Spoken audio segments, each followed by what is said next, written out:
Engineer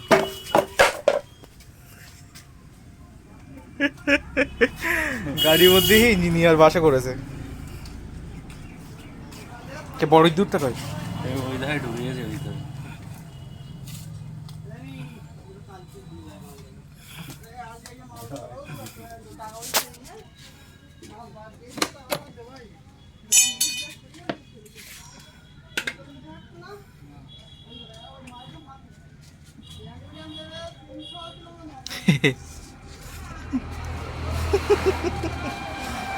যাচ্ছি। গাড়িটা 1 বছর পড়েছিল, 1 বছর পড়ে থাকার পরে গাড়িটা আজকে রিপেয়ার হবে বলে খোলা হয়েছে।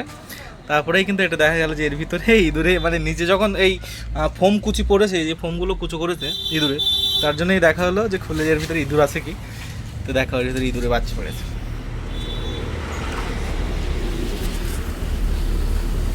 গাড়ি কিন্তু বছরের পর বছর পড়ে থাকলেও খারাপ হয় না, শুধুমাত্র এই ইঞ্জিনিয়ারগুলোর ভিতরে যদি না ঢোকে তবে কিন্তু গাড়ি খারাপ হওয়ার চান্স থাকে না। আর ইঞ্জিনিয়ার যখন ঢুকে গাড়ির ভিতরে বসবে তার মানে গাড়ি খারাপ হবে 100%।